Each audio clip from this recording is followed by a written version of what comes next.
Hello student, स्वागत है हमारे चैनल बीएससी एजुकेशन लेक्चर्स में। तो आज हम यहाँ पे पढ़ेंगे BSc third year major math first paper. ठीक है, रुंगा कुट्टा मेथड। तो इसको सबसे पहले इसके स्टेप बाय स्टेप इसको सॉल्व करेंगे, इसकी मेथड को समझते हैं। जैसे आप लोग को रुंगा कुट्टा विधि के आधार पे क्वेश्चन पूछ लिया जाए तो आप लोग को किस प्रकार से क्वेश्चन को सॉल्व करना है।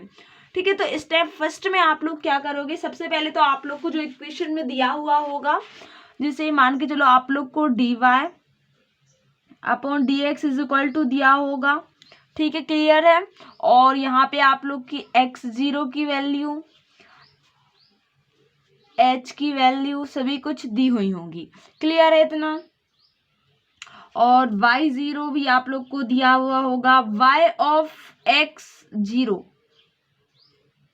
यहाँ पे y ऑफ x0 दिया हुआ होगा, जो कि उसकी वैल्यू आप लोग y0 मानोगे। क्लियर है इतना। अब देखो स्टेप सेकंड को समझते हैं। स्टेप सेकंड में आप लोग को कुछ फॉर्मूला याद करने होंगे। तो स्टेप सेकंड में सबसे फर्स्ट फॉर्मूला रहेगा, आप लोग को y1 निकालना पड़ता है, तो इसका फॉर्मूला रहेगा y0 plus k1 plus k2y2। ठीक है, और यहाँ पे जो k1 और k2 होते हैं उनकी भी वैल्यू होती है where k1 is equal to आप लोग लिख सकते हो H F of x0 y0। इसका अर्थ क्या है, जो एफ ऑफ ये dy अपॉन dx दिया है ना, वहां पे आप लोग को ये जो वैल्यू होती है वो क्या होती है, इसको आप लोग एफ ऑफ एक्स वाई बोल सकते हो। फिर यहाँ पे जो k1 की वैल्यू होती है H F of x0 y0। Means ये एक्स वाई की वैल्यू के लिए ये समीकरण दिया हुआ होता है। जब आप लोग के पास x0 y0 होगा तो वहाँ एक्स वाई के स्थान पे x0 y0 की वैल्यू पुट करनी होगी। ठीक है, अभी इसी में क्वेश्चन भी सॉल्व करेंगे, तो आप लोग वीडियो के एंड तक बने रहिएगा। और चैनल की प्लेलिस्ट पर जाकर आप लोग बीएससी थर्ड ईयर के ऑल वीडियोस देख सकते हो। BSc third year major math first paper, minor math second paper, आप लोग डिस्क्रीट मैथ्स की प्लेलिस्ट में जाके डिस्क्रीट मैथ्स की वीडियो देख सकते हो। ठीक है, वेयर k1, क्योंकि y0 की वैल्यू तो दी हुई होगी, यहाँ पे k1 हो गया। अब k2 क्या है, तो k2 के लिए भी आप लोग को लिखना पड़ेगा k2 इज इक्वल टू आप लोग लिख सकते हो H F of x0 plus h1 y0 plus H k1। ठीक है, यहाँ पे k1, ये k2 की वैल्यू हो गई। फिर इसके बाद स्टेप सेकंड, ये तो आप लोग का यहाँ से y1 आ गया, अब y2 भी निकालना पड़ेगा। ठीक है, जैसे कि अब आप लोग को y2 भी निकालना, y3 आप लोग इसी प्रकार से निकाल सकते हो। स्टेप थर्ड के लिए भी आप लोग देख लीजिएगा, इसी प्रकार आप लोग जहां तक निकालना चाहोगे वहां तक निकाल आएगा। स्टेप थर्ड में पुनः आप जब y2 के लिए लोगे तो y2 इज इक्वल टू होगा, ये वाला फॉर्मूला आप लोग का जो का त्यों रहेगा, y2 इज इक्वल टू आप लोग लिख सकते हो y0 plus k1 plus k2 upon में 2।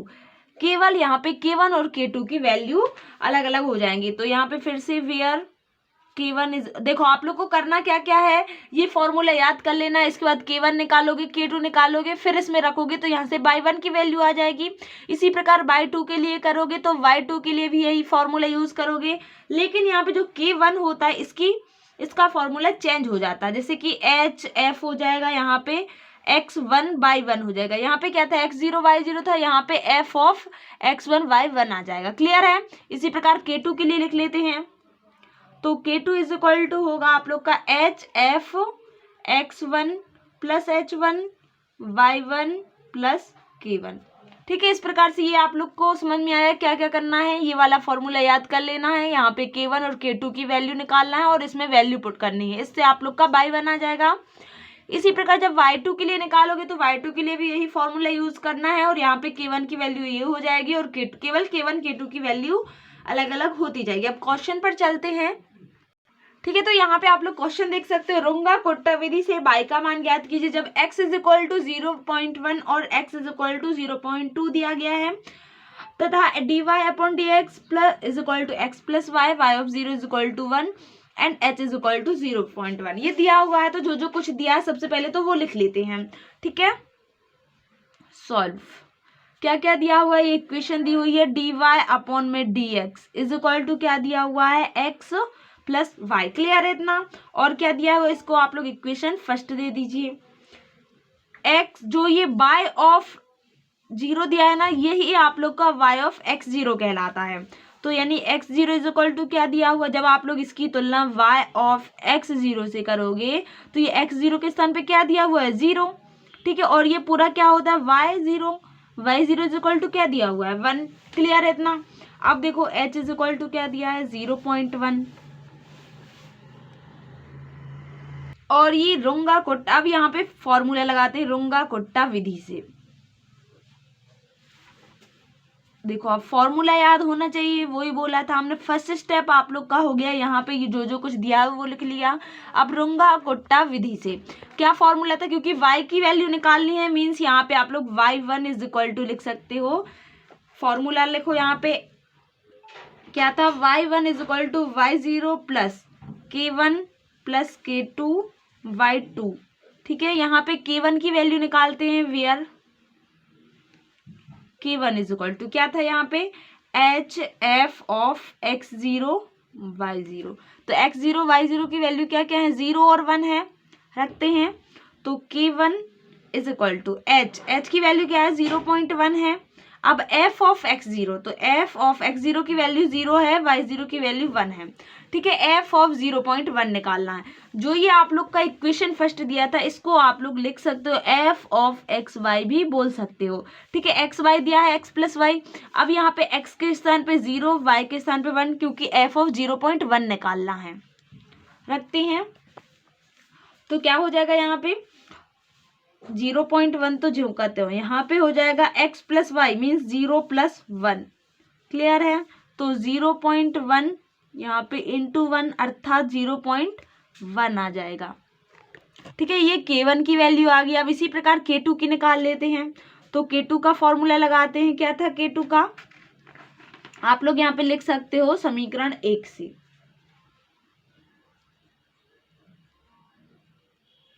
समीकरण 1 से f ऑफ एक्स वाई की रखी ना वैल्यू, इसलिए k2 क्या था आप लोग का पहले स्टेप में, मतलब जो हमने सेकंड स्टेप में लिखवाया था वहां पे k2 की वैल्यू थी h और h F of x0 plus h1 y0 plus k1। सभी की वैल्यू पुट करते हैं। h की वैल्यू क्या अपनी 0.1 ही चल रही है। f ऑफ x0 की वैल्यू क्या है 0 प्लस h1 की वैल्यू क्या है अभी 0.1 है। क्लियर है इतना? सॉरी ये वाला यहाँ पे लगना था।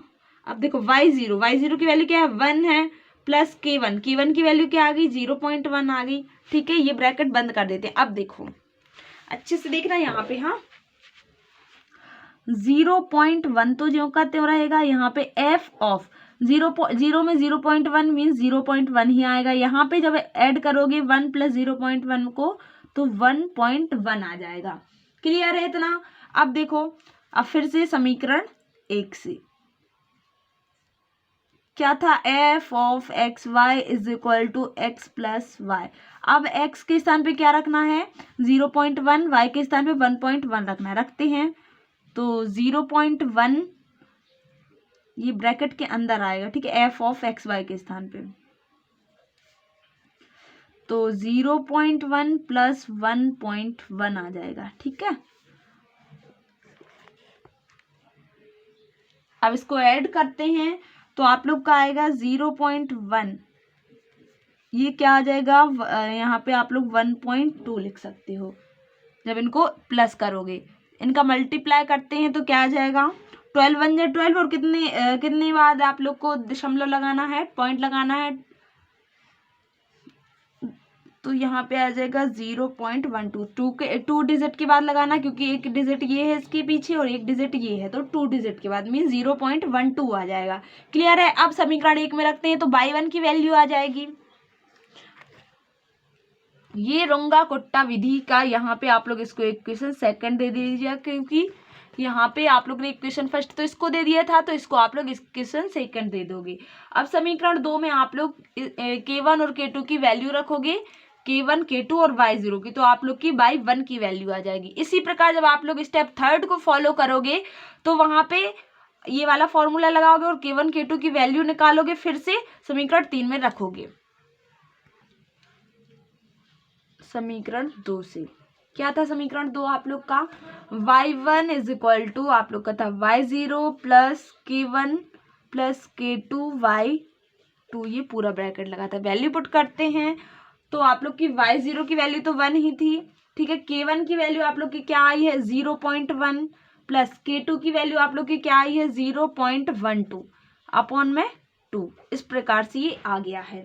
क्लियर है? अब देखो 1 प्लस इनको ऐड करोगे तो आप लोग का क्या आ जाएगा 0.22 आ जाएगा और अपॉन में 2 चल रहा है। इसको काट देंगे तो 1 प्लस 0.11 आ जाएगा तो 0.11 आ गया, ठीक है। अब इनको भी ऐड कर देते हैं, यानी कि आप लोग की y1 की वैल्यू क्या आ जाएगी 1.11 आ जाएगी, ठीक है। तो यहाँ पे आप लोग की y1 इज इक्वल टू क्या आ गया 1.11। अब पुनः रोंगा-कुट्टा विधि का फॉर्मूला लगाते हैं पुनः,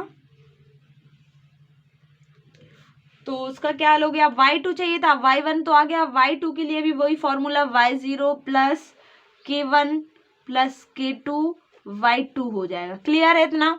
अब देखो k1 की वैल्यू निकालते हैं। अब सेकंड जो थर्ड स्टेप था उसमें k1 की क्या ली थी आप लोग यहाँ पे देख लीजिएगा, ये है आप लोग का कि स्टेप थर्ड में k1 की वैल्यू क्या ली थी h प्लस x1 y1 और k2 की वैल्यू क्या ली थी hf x1 plus h1 y1 plus k1। अब ये वाली लेंगे स्टेप थर्ड में, क्योंकि अब y1 तो आ गया, y2 के लिए आप लोग को k1 k2 की वैल्यू ये लेनी पड़ेगी। तो यहाँ पे k1 लेते हैं। k1 इज इक्वल टू आप लोग लिख सकते हो hf ऑफ x1 y1। अब यहाँ पे x1 y1, अब देखो आप लोग क्वेश्चन को देख लीजिएगा एक बार, वहां पे x1 की वैल्यू क्या दी हुई है। देखो x0 तो ये था, ये आप लोग का x1 और ये आप लोग का x2, क्योंकि 0.1 और 0.2 दिया है यानी x1 और x2 तक निकाला। ये तो आप लोग का x0 हो जाएगा, ये x1 और ये x2। तो x1 की वैल्यू अब आप लोग क्या लोगे 0.1। इसी प्रकार जब आप लोग y3 निकालोगे तो वहां पे x2 की वैल्यू रखनी पड़ेगी, तो 0.2 लोगे। जैसे अगर इस वीडियो में आप लोग का पूरा सॉल्व ना हो पाएगा तो आप लोग नेक्स्ट वीडियो को देख लीजिएगा, ठीक है। और आप लोग इसी प्रकार से आगे करते भी जाओगे।